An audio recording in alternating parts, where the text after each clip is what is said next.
어서 오세요. 시작하겠습니다. 네, 지금부터 트럼프 2기 행정부의 대외정책과 한반도 간담회를 시작하도록 하겠습니다. 사회를 맡은 민주연구원의 미 대선 대응 팀장 김은옥입니다. 오늘 간담회는 트럼프 2기 출범을 앞두고 미국 차기 행정부의 대외정책을 전망하고 당 차원에서 대응 방안을 선제적으로 마련하기 위해서 갖게 되었습니다. 먼저 참석하신 분들 소개해 드리도록 하겠습니다. 더불어민주당 이재명 당대표님 참석하셨습니다. 네, 감사합니다. 이한주 민주연구원장님 참석하셨습니다. 김민석 최고위원님 참석하셨습니다. 김병주 최고위원님 참석하셨습니다. 위성락 의원님 참석하셨습니다. 김영배 의원님 참석하셨습니다. 이해식 비서실장님 참석하셨습니다. 강선우 국제위원장님 참석하셨습니다. 조승래 수석 대변인님 참석하셨습니다. 한민수 대변인님 오셨습니다. 외부 전문가로 오늘 세 분을 모셨는데요. 먼저 국립외교원의 민정훈 교수님 참석하셨습니다. 대외경제정책연구원의 강구상 팀장님 참석하셨습니다. 서강대학교 하상은 교수님 참석하셨습니다. 먼저 기념사진 촬영을 하는 시간을 갖겠습니다. 의원님들께서는 앞쪽으로 서주시기 바랍니다. 자, 여기 가까이 오십시오. 이쪽으로 오세요.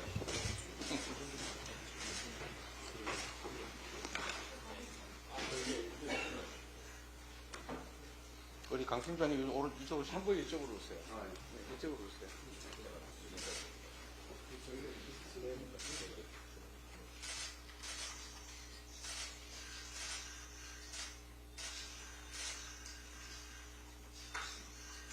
자, 고맙습니다. 네, 모두 자리에 착석해 주시기 바랍니다. 오늘 간담회 진행 순서를 간략하게 말씀드리면 대표님의 모두 발언 후에 두 분 전문가의 간략한 발제를 듣겠습니다. 그리고 이후 기자분들과 질의응답을 갖는 시간을 마련했습니다. 이후는 비공개로 논의를 이어갈 예정입니다. 그럼 먼저 더불어민주당 이재명 대표님의 모두 발언을 듣도록 하겠습니다.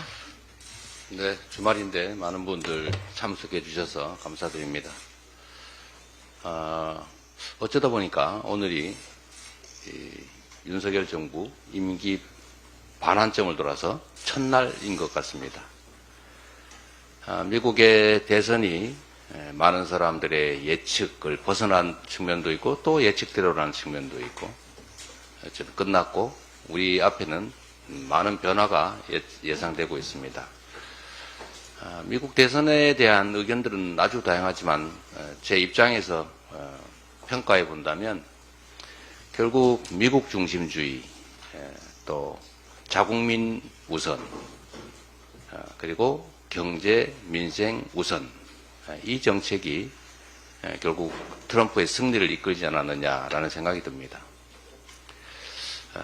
정세가 워낙 불안정하고 또 미래가 불확실하기 때문에 역시 세계 어느 곳을 가나 사람들의 관심은 결국 먹고 사는 문제에 집중되어 있다는 생각이 듭니다. 아마 트럼프 대통령 당선자의 대외 정책도 국제 질서, 가치, 이념 이런 것보다는 결국 미국의 국익 또 자국민들의 일자리, 미국 산업의 부흥 이런 측면에 집중되어 될 것 같습니다. 우리 외교 역시 지금까지의 진영 중심의 또 가치 중심의 편향 외교를 벗어나서 철저하게 우리 국민과 국가의 이익을 중심에 두고 실용적으로 접근해 가는 방향으로 전환해야 되지 않겠느냐는 생각이 듭니다. 우리 외교의 대전환도 꼭 필요할 것 같다. 미국도 이미 자국 중심주의, 또 미국 중심, 또 자국민 중심으로, 또 자국 산업 보호 중심으로 바뀌고 있기 때문에 우리도 그 추세에 발을 맞춰야 되지 않겠냐라는 생각이 듭니다. 오늘 전문가 여러분들 모셨는데 또 우리가 어떤 태도로 어떤 방향으로 가야 할지 또 현재 상황을 어떻게 봐야 할지에 대해서 고견들을 들어보는 시간을 갖겠습니다.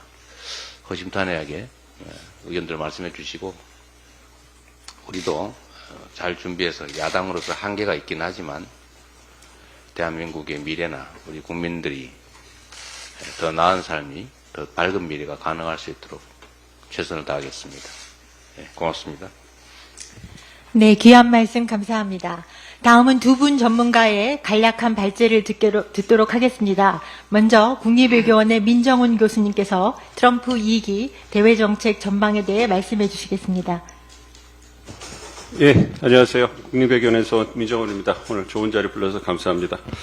시간이 짧기 때문에 간략하게 브리핑을 좀 드리도록 하겠습니다. 트럼프 2기 행정부의 외교안보 정책 중심으로 제가 말씀드리고요. 경제통상 정책은 강우상 팀장님께서 말씀을 드리도록 하겠습니다. 잘 아시는 것처럼 트럼프 2기 행정부는 미국을 다시 위대하게 하는 슬로건을 바탕으로 해서 미국 우선 대외 정책을 재활성화해서 국제무대에서 미국의 이익을 적극적으로 추진하려고 할 것으로 예상이 되고 있습니다. 이를 위해서 거래 중시적 동맹관과 경제통상 분야에서는 미국 우선 통상지 2.0이 무기로 사용될 것이라 생각하고 있습니다. 외교안보 분야에서는 재선 캠페인 슬로건이 세계화의 거부와 애국심의 포용이었습니다. 이것은 미국이 세계 경찰로서의 역할을 수행하는 것보다는 국제 무대에서 미국의 이익을 적극적으로 추구할 것이라는 것을 잘 보여주고 있습니다. 그리고 이제 민주당, 공화당 정강 정책에 나와 있는 것처럼 외교안보 정책 관련돼서 가장 부각되는 부분은 아무래도 러시아 우크라이나 전쟁이라고 할 수가 있는데요. 트럼프 전 대통령의 어떤 재선 캠페인 발언을 보면 아무래도 러시아에게 유리한 방향으로 협상이 좀 진행되지 않을까. 즉 트럼프 2기 행정부 출범과 더불어서 러시아 우크라이나 전쟁이 어떤 급격한 변화를 맞이할 가능성이 크다. 이렇게 좀 생각을 하고 있습니다. 그래서 이 부분이 우리 한반도 정상과 관련돼서는 북러 협력이라든지 북미 관계 개선에도 영향을 미칠 수 있지 않을까 생각을 하고 있습니다. 대중국 관계인데요. 대중국 관계는 트럼프 2기 행정부 출범과 더불어서 공세적인 대중국 견제 정책이 이제 시행이 될 거라고 생각을 하고 있습니다. 그리고 그 중심에는 아무래도 트럼프 대통령이 관심을 많이 갖고 있는 경제 통상 부분이 될 거라고 생각하고 있고요. 두 가지 축이 가장 중요할 거라고 생각하고 있습니다. 첫 번째는 전통 무역 부분에서는 관세를 무기로 사용해서 무역 수지 적자를 줄이려는 노력을 적극적으로 투사할 거라고 생각하고 있고요. 첨단 기술이나 핵심 분야에서는 중국과의 전략적 디커플링을 통해서 미국을 제조업의 허브, 즉 미국 제조업의 부흥을 도모할 것으로 생각합니다. 이 부분은 강우상 팀장님께서 더 말씀해 주실 거라고 생각합니다. 그리고 그 이외에 군사 안보 부분이라든지 여타 부분은 현상을 유지하는 데 방점이 찍히지 않을까 생각을 하고 있습니다. 특히 군사 안보 분야는 미국이 대중국 우위를 갖고 있기 때문에 이 부분에 대해서는 아무래도 현상을 유지하면서 대중국 우위를 유지하고 중장기적으로 중국과의 군사적 경쟁에 대비해서 군사 혁신이라든지 군사 기술 개발 등을 추진할 거라고 생각을 하고 있습니다. 그렇기 때문에 대만 해협이라든지 남중국해 문제에 있어서는 트럼프 2기 행정부가 관리에 방점을 찍기 때문에 특히 트럼프 전 대통령은 전쟁이라는 것이 막대한 비용을 수반하는 불필요한 행위로 인식하고 자신이 외교력을 발휘해서 협상을 통해서 해결할 수 있다. 이러는 인식을 갖고 있습니다. 그렇기 때문에 설령 대만 해협이나 남중국해에서 우발적인 충돌이 있더라도 아무래도 확전을 막고 어떤 양국 간의 관계를 관리하는 노력에 방점을 찍을 거라고 생각을 하고 있습니다. 양안 관계에 있어서는 아무래도 미국의 하나의 중국 원칙을 모호하게 유지하면서 중국과의 관계를 관리해 나갈 것이고요. 우리가 이미 1기 행정부 때 경험을 했다고 생각하고 있습니다. 그리고 한편으로는 대만에 대해서 무기 판매를 통해 가지고 이제 경제적 이익을 취하고 중국 견제를 하기 위한 대만 어떤 적극적인 어떤 활용을 계속해 나갈 거라고 생각합니다. 또 이와 더불어서 대만에게는 반도체 국가, 부자 국가라고 압박하면서, 즉 안보 무임차론을 거론하면서 대만이 미국에 보다 더 적극적인 재정적 기여를 해달라, 이런 압박을 할 가능성이 있다고 생각합니다. 다음은 한반도 정세인데요. 아무래도 한국이 미국이 굉장히 중요한 전략적 그 파트너이기 때문에 이 부분을 고려했을 때 트럼프 2기 행정부에서도 한미 동맹은 견고하게 유지될 것을 생각하고요. 한미 협력도 중대가 될 것이라고 생각을 하고 있습니다. 그렇지만 그 방법론에 있어서는 바이든 행정부와 좀 차이가 나기 때문에 많이 주목하시는 것처럼 트럼프의 거래 중심 동맹 간에 의해서 공세적인 한미 관계가 재현될 가능성이 크다고 보고 있습니다. 그렇기 때문에 이러한 적극적인 미국 우선주의에 맞서서 우리의 안보 경제 이익을 담보하는 것은 향후 굉장히 주요한 한미 관계의 과제가 될 것이라고 생각하고 있습니다. 그리고 그 중심에 방위 분담금 죄합상 가능성이 서게 되고요. 이 부분에 대해서 철저한 준비가 필요하다고 생각하고 있습니다. 마지막으로 북미 관계인데요. 여러 가지 시나리오가 있지만 트럼프 2기 행정부에서는 정상회교의 재활성화를 통해서 양국 간의 교착 상태가 해소될 가능성이 높지 않은가 이렇게 생각을 하고 있습니다. 물론 미국이 현재 두 개의 전쟁, 러시아 우크라이나 전쟁, 그리고 이스라엘 아프가니스탄 전쟁에 우선순위를 두고 있기 때문에 출범 초기부터 북한에 트럼프 대통령이 러브콜을 보낼 거라고 생각하고 있지는 않습니다만, 두 개의 전쟁을 빠르게 끝내려는 트럼프 대통령의 의지가 강하기 때문에 우리 예상보다 두 개의 전쟁이 빨리 소강 상태로 접어들고 마무리 단계로 들어갈 가능성이 있다고 생각하고 있습니다. 그렇게 되면 이러한 전황의 변화와 더불어서 북한 문제도 관리하고 일기 때 하지 못했던 북한 문제를 해결하라는 의지를 다시 표명할 가능성이 있다고 생각합니다. 그렇게 된다면 아무래도 이 두 개의 전쟁 그리고 북한 문제 해결의 실마리를 푸는 것으로 트럼프 전 대통령 트리플 크라운 그 세 개의 어떤 크레딧을 가질 수 있기 때문에 노벨 평화상을 위한 어떤 의지를 재점화할 수 있지 않을까 이렇게 생각하고 있습니다. 이상입니다. 감사합니다. 네, 감사합니다. 다음은 대외경제정책연구원의 강궁상 북미 유럽 팀장님께서 통상정책을 중심으로 말씀해 주시겠습니다. 예, 대외경제정책연구원의 강구상입니다. 예, 저는 트럼프 2기 행정부의 그 통상정책, 그리고 대중정책, 그리고 산업정책 전망을 중심으로 좀 말씀드리고자 합니다. 일단 먼저 이제 통상정책 측면에서는 앞서 여러 언론들을 통해서도 많이 보셨겠지만 트럼프가 얘기하고 있는 그 보편관세 10%, 그래서 미국이 전 세계로부터 수입하는 모든 품목에 일괄적으로 10% 보편관세를 부과하는 그 정책이 추진될 것으로 예상이 되고 있습니다. 또 최근에는 20% 관세율까지 언급을 하고 있는데요. 사실 그 미국이 세계로부터 수입하는 모든 수입품에 그 20% 관세율을 부과하게 되면 현재 미국의 대세계 평균 관세율이 3.3% 정도가 되는데 그거보다 훨씬 더 높은 수준이기 때문에 미국 내 극심한 인플레이션을 초래할 가능성이 있습니다. 그래서 아마 현실적인 수준에서 보편 관세율을 좀 규정하지 않을까 그렇게 좀 예상을 하고 있습니다. 과거 사례를 살펴보면요. 닉슨 행정부 시기였던 1971년에 보편관세 10%포인트가 부과가 된 적이 있었고요. 그때 법적 근거로 활용했던 것이 국제경제긴급권한법이라고 해서 국가가 비상 상황이 있었을 때 관세를 부과할 수 있는 권한, 그걸 대통령에게 부여했던, 그걸 활용했던 전례가 있어서 아마 그런 부분들을 충분히 활용할 가능성이 있지 않을까 생각하고 있습니다. 두 번째로는 트럼프 상호무역법입니다. 미국 주요 교역국을 상대로 미국의 높은 관세를 부과하는 국가들을 대상으로 그에 상응하거나 아니면 더 높은 관세를 부과하는 법적 근거가 되는데요. 이게 새롭게 나온 법안이 아니라 트럼프 1기 행정부 때 미국 상호무역법이라는 게 이미 의회 차원에서 논의가 됐었지만 하원에서 통과하는 데는 실패를 했었습니다. 그래서 아마 공화당을 중심으로 다시 한번 트럼프 상호무역법을 제정하는 그런 움직임이 진행될 것으로 그렇게 예상을 하고 있습니다. 주요 트럼프 상호무역법의 대상으로 보면 중국 그리고 인도가 아마 주요 대상이 되지 않을까 그렇게 예상을 하고 있습니다. 세 번째로 대중 수입품에 대한 60% 관세율인데요. 뭐 최근 들어서 이제 미국의 이제 대중 무역 수지 적자 폭이 훨씬 더 이제 커지는 그런 상황들이 있기 때문에 아마 트럼프가 이제 중국 견제 기조 강화라는 이런 흐름 속에서 중국에 대한 이제 높은 관세를 부과하겠다 이거를 이제 공약을 한 것인데요.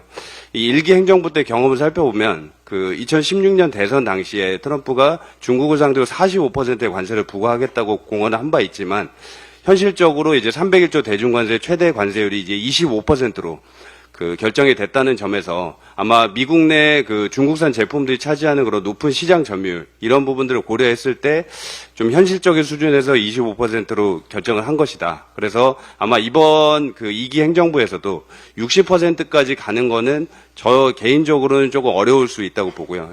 좀 더 이제 현실적인 수준에서 관세율을 낮춰서 하거나 아니면 그 1기 행정부 때 중국과의 그 1단계 무역 합의 그런 빅딜 같은 그런 부분들이 그 추진되면서 중국에 대한 관세율을 좀 낮춰주는 그런 부분들이 추진되지 않을까 그렇게 예상하고 있습니다. 이제 대중 정책을 관련해서 이제 이어서 말씀드리게 되면 이제 중국 견제 기조가 이제 강화되는 흐름 속에서 중국과의 그 전략적인 디커플링이 이제 계속 이어질 것으로 생각하고 있습니다. 일단 트럼프가 공약한 부분 중에서 뭐 전자제품이라든지 철강, 의약품 같은 그런 주요 그 국가 안보의 그 중요한 그런 품목들에 대해서 자신의 임기 4년 동안에 단계적으로 대중국 수입을 낮추겠다는 그런 발언을 한 바가 있고요. 그 부분에 이제 미국 기업 그 자국산 구매를 강조하거나 아니면 자국 내 생산 이런 부분을 통해서 미국 중심으로 이렇게 생산을 가져가는 이런 부분들을 추진할 것으로 보여지고 또 중국에 대한 그 양방향 투자 측면에서는 1기 행정부 때 그 포마라고 해서 이제 외국인 투자 위험 심사 현대화법이 통과가 됐었는데요. 이 바이든 행정부 들어서는 그 미국 기업들이 중국에 투자하는 그런 뭐 양자 기술이라든지 인공지능 그리고 첨단 반도체 그런 이제 주요 산업 분야에서 아웃바운드 투자까지 규제를 했기 때문에 그런 중국에 대한 양방향 투자가 이제 완성이 되면서 중국 견제가 훨씬 더 이제 강화된 형태로 그렇게 추진이 될 것이다. 그렇게 예상하고 있습니다. 마지막으로 이제 산업 정책 측면에서는 저희가 관심을 가지고 있는 이제 칩스 앤 사이언스 액트 그리고 반도체 및 과학법과 이제 인플레이션 감축법이 될 텐데요.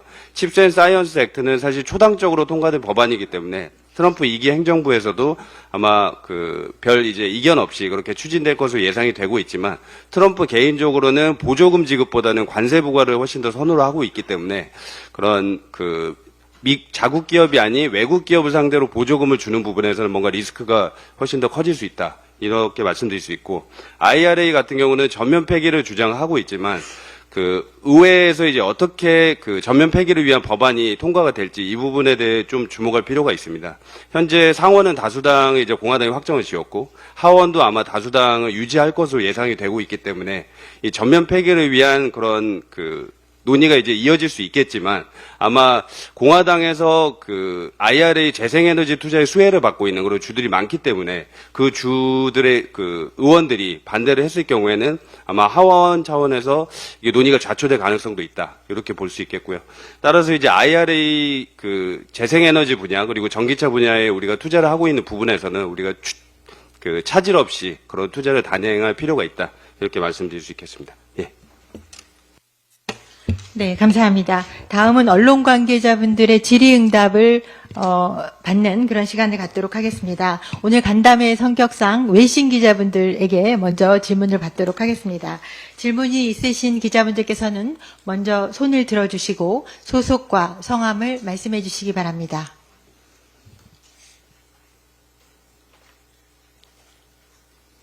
네. 예, 여기 일본 외신의 코리아 포커스 소태교 기자라고 합니다. 일본 야후 자판에도 기사를 쓰고 있고요. 그 한 가지 여쭤보고 싶은 게 아까 두 가지입니다. 두 가지 여쭤보고 싶은 게 하나는 민주당 차원의 대표단을 미국에 파견할 일정 같은 게 있으신지 하고요. 또 하나는 그 이제 남북 관계와 관련돼서요. 그 민주당 쪽에서 이제 그 북한과 대화를 하는 뭐 그런 장구 같은 거를 적극적으로 만들어 가실 의향이 있으신지 아니면 이미 하고 계시면 그런 부분이 있는지 여쭤보고 싶습니다. 누구한테 물어본 건가요? 대표님께서 답변해 주시죠. 네, 뭐 간단하게 말씀을 드리면 우리 아직은 민주당 대표단을 미국에 보내는 방안은 아직은 논의하고 있지 않습니다. 두 번째로 남북 관계와 관련해서 대화 창구가 있느냐? 뭐 당연히 야당 입장에서는 지금 현재 뭐 정부 차원의 대화도 다 끊긴 마당에 야당과 비공식적인 대화 창구가 있을 리가 없죠. 가능하지도 않을 겁니다. 네.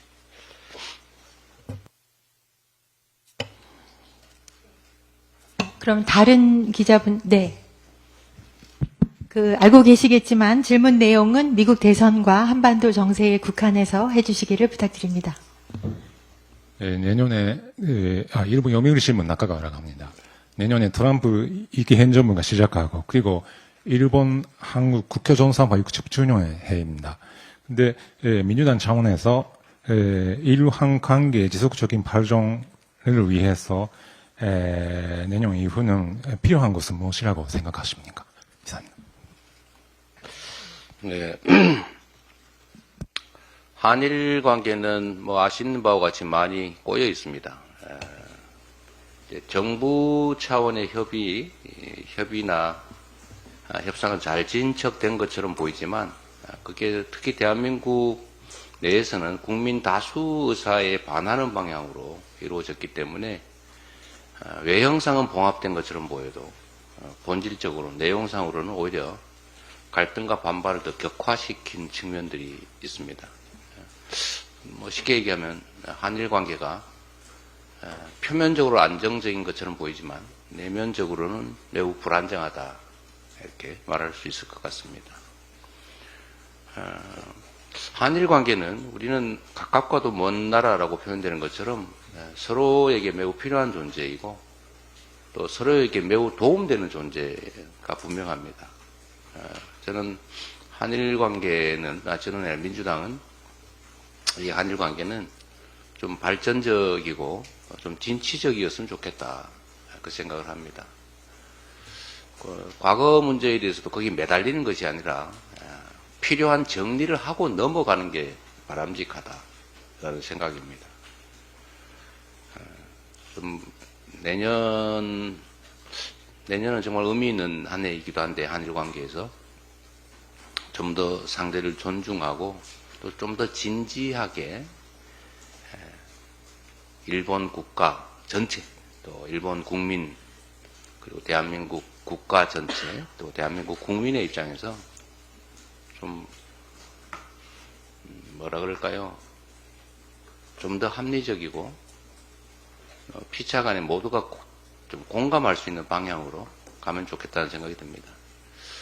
또 한 가지 좀 지적을 하자면 역사 문제나 정치 문제하고 또 경제, 문화적인 측면 뭐 이런 것들은 좀 분리해서 접근할 수도 있지 않겠느냐 그런 생각도 합니다.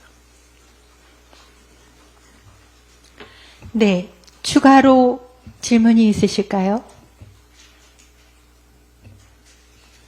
네. 그러면 내신 기자분들 포함해서 질문을 받도록 하겠습니다.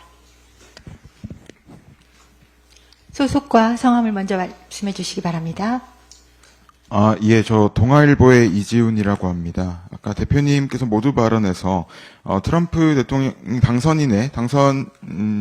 당선될 수 있었던 요인으로도 뭐 미국 중심주의, 자국민 우선, 경제 민생 이런 이야기 해주셨고, 그리고 이 부분 저 역시 전 세계 국민들, 전 세계 사람들의 관심은 먹고 사는 문제에 있는 것 같다 이런 말씀도 해주셨습니다. 이게 그 트럼프의 자국 우선주의와 이재명 대표가 지금 추진하고 계시는 먹사니즘으로 대표되는 이런 실용주의 노선이 좀 맞닿아 있는 부분이 있다고 보시는지 이런 부분에 대해서 그럼 뭐 향후에 뭐 대외 관계 측면에서 어떻게 이끌어 나가는 게 좋다고 생각하시는지 이런 부분들 좀 질문드리고 싶습니다. 네. 미국을 다시 위대하게 라고 하는 이제 트럼프의 캠페인 그 안에 들어있는 핵심 중에 하나는 이제 미국 우선주의죠. 미국 우선주의는 국내 문제라기보다는 이제 국제 관계에서의 입장을 표명한 것 아니겠습니까? 세계 경찰로서의 역할, 또 이념과 가치 중심의 국제 질서 여기에서 이제는 한 발을 좀 뒤로 물러서서 미국의 실리적 국익, 미국의 실익을 중심으로 국제 관계를 해 나가겠다 이런 의미로 보여져요. 이거는 이제 먹고 사는 문제, 먹사니즘과 관련됐다기보다는 우리가 자주 말하고 있는 국익 중심의 실용 외교로 확고하게 되돌아간 것이다. 근데 우리도 가치 중심의 편향 외교, 진영 외교 여기에서 조금 벗어나서 뭐 그걸 완전히 무시할 수는 없겠지만 지나치게 편중되지 말고 우리도 국익 중심의 실용 외교라고 하는 외교의 기본으로 되돌아가야 된다라는 얘기와 이제 일맥상통한다는 얘기고요. 두 번째 먹사니즘 문제는 말씀드렸지만 이제 국내 문제, 예를 들면 미국이 이민자 축출 또는 뭐 국경 장벽 설치 이런 데서 보여지는 것처럼 미국 내 자국민들의 일자리를 확보하겠다. 또 자국 산업을 철저히 보호하겠다. 관세 부과를 통해서 자국 내 제조업을 부흥시키겠다. 뭐 이런 입장은 미국 내 일자리를 늘려서 미국 국민들의 소득 수준을 좀 올려서 미래에 대한 불확실성을 좀 완화해 주겠다. 그런 취지 아닌가 싶습니다.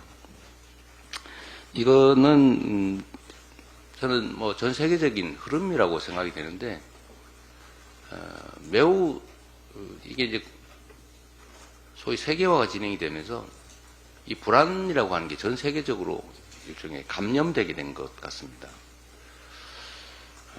모두가 불안하죠. 미래도 불확실하고 또 양극화도 심화되고 지속적 성장도 우려되죠. 그러니까 세계 경제 기구들, 국제 경제 관련 기구들도 제가 아주 오래전부터 이미 이제 포용 성장이라고 하는 방향을 제시했는데 양극화를 완화하고 불평등을 완화해서 기회와 결과를 공정하게, 공평하게 누리는 사회일수록 더 지속적인 성장이 가능하다라는 얘기 아닙니까? 근데 실제로 현실은 그러지 못하죠. 그래서 이 양극화, 불평등, 격차가 확대되면서 모두가 불안해지고 그 속에서 결국 많은 사람들이 일자리, 또 더 나은 미래, 안전한 미래, 확실한 미래를 추구하게 되고 거기에 방점을 두었던 트럼프 진영이 결국 압도적으로 승리하지 않았느냐 생각이 듭니다. 근데 그 문제는 미국만의 문제가 아니고 결국 우리 민주당이 계속 먹사니즘 얘기를 하는 대한민국 상황과는 맞닿아 있죠. 그래서 그런 면에서 크게 차이가 없다. 결국 방향도 결국 앞으로 가야 될 방향도 비슷하지 않겠느냐. 미국의 국익을 추구하고 미국 국민들의 더 많은 일자리, 더 안정적인 삶을 추구하는 것처럼 우리 역시 국제사회의 일원으로서 국익 중심의 외교, 실용 외교, 또 국민들의 더 나은, 더 많은 일자리, 더 확실한 안전한 미래, 뭐 이런 것들을 추구해 나갈 수밖에 없다. 지금 정부 여당 방식으로 친구 따라 강남 가듯이 뭐 누가 하니까 저 친구가 저렇게 하니까 나도 따라 해야지 뭐 이렇게 해서는 안 된다. 저 친구는 저 친구의 목적이 있는 거죠. 우리는 우리의 목적을 가지고 우리의 의지에 따라 움직여야 된다. 그 말씀을 드려왔고 앞으로도 계속 그렇게 가야 될 거라고 생각합니다. 네. 추가로 또 질문 있으신 분? 네. 네, KBS 김청윤 기자입니다. 그 트럼프 1기 행정부에서 북미 회담이 있었던 것처럼 이번 행정부에서도 한국을 조금 배제하는 방향